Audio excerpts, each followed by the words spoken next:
Since 1956, Rocky Mountain PBS has served the educational and cultural needs of Coloradans.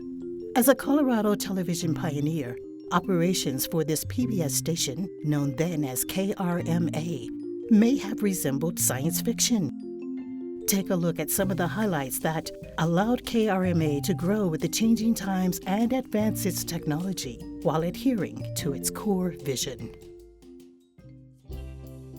January 30th, 1956 marked the debut of KRMA as Colorado's first educational television station. Initial broadcasts were limited to 2 hours on weekday evenings, with most programs telecast live. KRMA's broadcast premiere featured Thimble Theater, a 15-minute studio presentation with puppets, magic tricks, and storytelling. Throughout the 1950s, KRMA broadcast a variety of cultural shows, including The Red Man's America, a series about Plains Indians. With the addition of educational television programs shown in Denver public school classrooms, KRMA viewers could earn GED and college credits just by watching. The 1960s brought both educational and entertaining lineups. The addition of Car Care, a program dedicated to maintenance and repair, received rave reviews from do-it-yourselfers, while moms and dads delighted in tips and tools from Driver Training, a popular show teaching teenagers about safe driving. Have you ever held an alligator? KRMA personality Earl Room broadcast his show, Zoo Time, direct from the Denver Zoo, bringing scary, cuddly, and hungry animals directly into viewers' living rooms. Ragtime Era, a musical show created by producer and pianist Max Moroth, illustrated songs and rhythms of early 20th century music. It was the first KRMA videotaped series distributed to other stations by NET, National Educational Television. Glory Trail made history as the first production intended for international distribution by NET, documenting stories such as the Gold Rush, cattle drives, and the railroad's westward expansion. KRMA production director Jim Case said it best: "We had the right people in the right place at the right time to do great television." Of course, new programming meant increased station costs. To compensate, the station enlisted volunteers to help stage the first televised pledge night in February 1962, followed by the first televised KRMA auction in June 1966. The auction continued as a major task for an active, dedicated corps of volunteers for 44 years. And what about the range of goods and services offered, you ask? Items ranged from original art, cars, and even new homes. During the 1960s, color came to KRMA broadcasts, and so did Mrs. Bird, the local answer to Big Bird of Sesame Street fame. Mrs. Bird and Friends, Olive Owl, Amanda Sue Ellen Ostrich, and Wilbur Weird Bird entertained children and their families on television and at community events. In the 1970s, KRMA volunteers hit the streets with a door-to-door campaign called Six Booster. Their efforts secured funding for Saturday morning children's programs and locally produced shows like The Naturalists.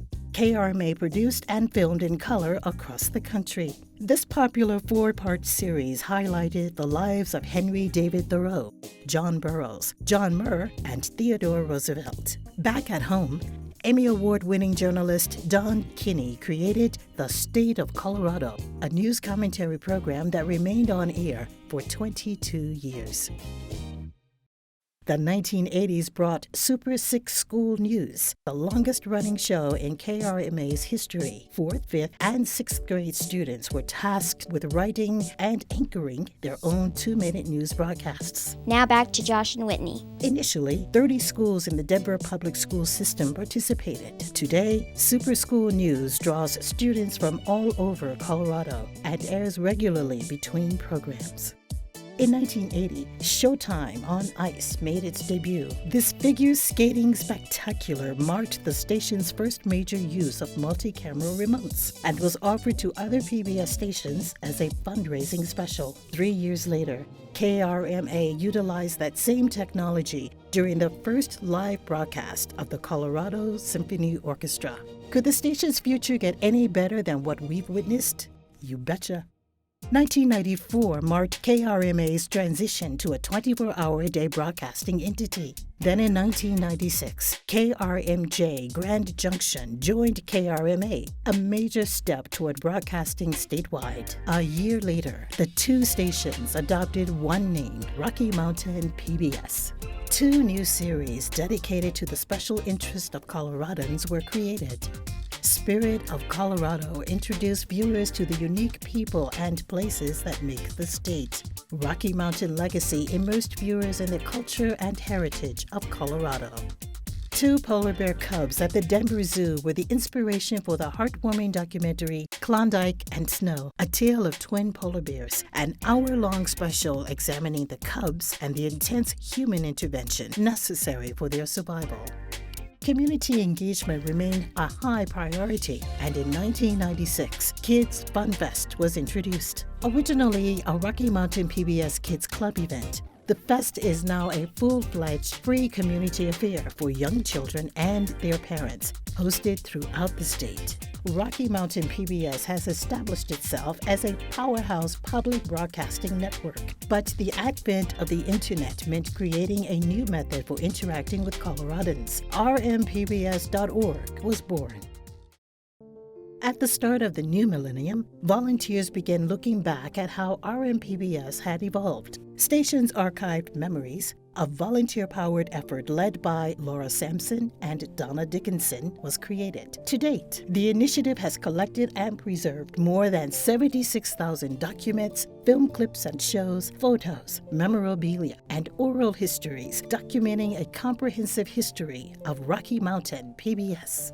KTSC Pueblo joined the Rocky Mountain PBS family in June 2000 with two locally produced shows. Isabel. Alaska?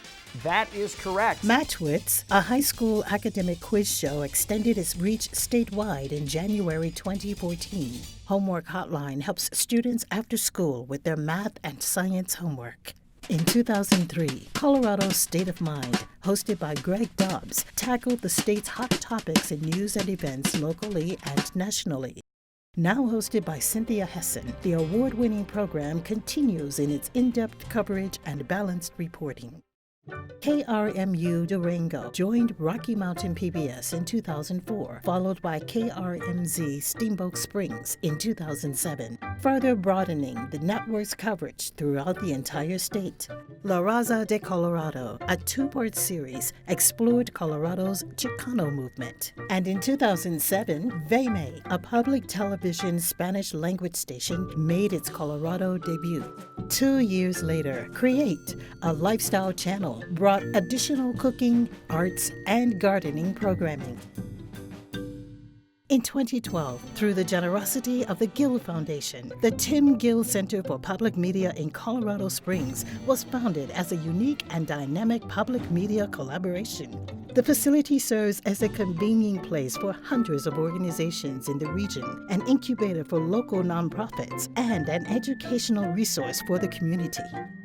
Rocky Mountain PBS diversified its network of services in 2013 with the additions of KUVO Radio and Rocky Mountain PBS News. KUVO, established in 1985 as a Hispanic-controlled public radio station, provides a unique blend of local news and cultural information, jazz, blues, and Latin jazz. Rocky Mountain PBS News focuses on in-depth public service journalism that is distributed across the state and the country. The network continues to produce documentaries tackling difficult yet important issues. Living with Dying took a revealing look into the lives of Coloradans facing end-of-life decisions. Screenings and panel discussions allowed viewers to ask questions and interact with producers and experts. Urban Res told the story of the Native American upheaval to urban areas and became the only public media-produced film selected for the 2014 American Film Showcase. Executive producer and director Lisa Olken traveled to 5 cities in Kazakhstan, conducting screenings and seminars on policies featured in the documentary. In 2013, Rocky Mountain PBS launched 2 new locally produced shows to its lineup. Arts District, a weekly magazine show that collects and curates the best art stories across Colorado and the country. And Colorado Experience, a historical documentary series celebrating the people, places, and events that shaped the state. Throughout its first 60 years, Rocky Mountain PBS has engaged millions of Colorado residents in thought-provoking, compelling programming and remains committed to expanding its impact and legacy. The future is now. Public media will continue transforming how news, information, and entertainment are delivered. Regardless of the decade and technology, the #1 mission continues to be serving the community and viewers like you.